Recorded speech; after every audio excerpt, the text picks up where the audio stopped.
I met a gypsy. If you're MX Sports, like you kind of, or Feld or whatever, you need these teams to thrive. It's sort of, the thinking needs to be like a rising tide floats all boats. Because if you're having like well, what's a fucking circus without acts, you know? Yeah. What's a dictatorship? Mm. Who makes the laws? Who enforces the laws? Who controls the media? Yeah. Okay. You use the term capitalism. It's because there is no capitalism. You've got a dictatorship running the thing at the top. And so that's your experience? Oh, absolutely. I mean, I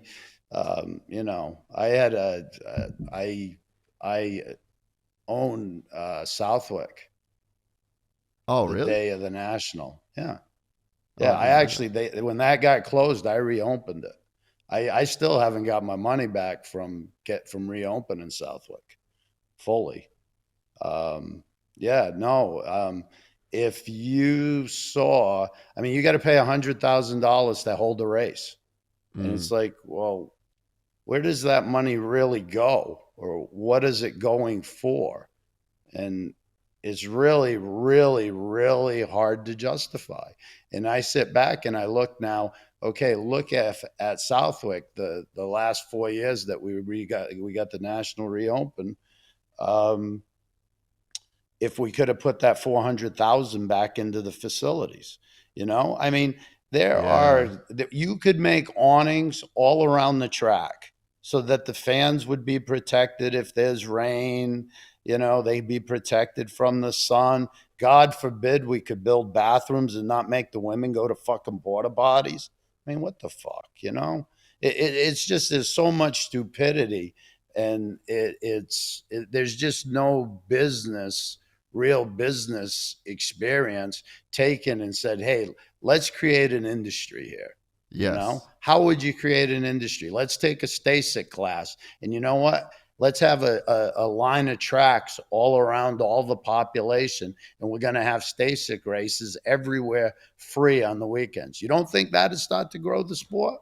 Yeah. I mean, I really, really think that we need an American dirt bike manufacturer.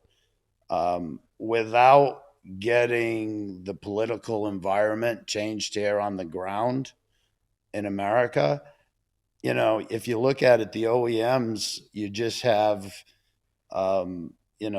satellite units. I mean, you've got American Honda, but where's the money go? It goes back to Japan. Or you've got KTM, and there's nobody on the ground here to work with the lobbyists and the lawmakers and to really grow the sport.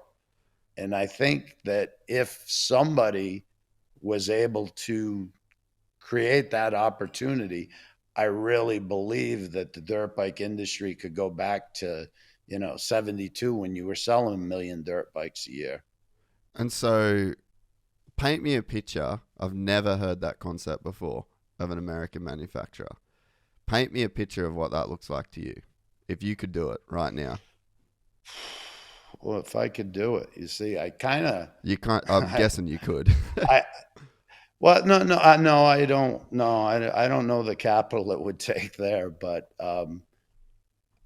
I think, and I even looked into it for a little bit. I reached out to the Rokon company. I guess we've got Cobra who makes bikes here in America, but we need an American dirt bike manufacturer that thinks it through. And I'm telling you, if you built an off-road moped, do you know how freaking cool that would be for a sport, to allow people to get in so that you could but then now you're creating a fan base. So the guys like Barsha and Tomac and, the guys of the past, they'll make the money so they retire. They don't end up all, bankrupt and concussed. And so I mean, that opportunity is sitting here. It's sitting here. It's funny because that's kind of what piggybacked Planet Fitness in the fitness industry. And if you go back to the 1990s, you had Golds and World Gym that were in Bally's that were pretty much dominating fitness, but it was such a small market that nobody really gave a fuck. And I see that's where kind of motocross and supercross is at right now. Yeah. It's become a tiny market. They were selling 1 million dirt bikes in '72. Now, Yeah. granted, back then it was probably $800 or whatever. But even if you took the time forward money, you're like at $6,000. Mm. I wonder if there's a way You know, that you could do a deal with fucking Suzuki and just say, all right, we're going to start an American motorcycle company.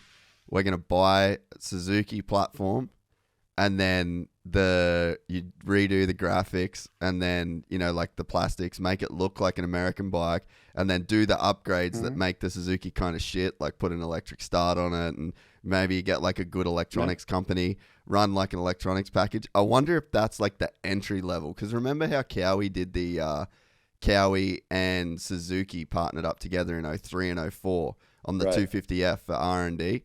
Man, maybe that's the foot in the door, because Suzuki's fucking dead in the water in terms of developing those bikes.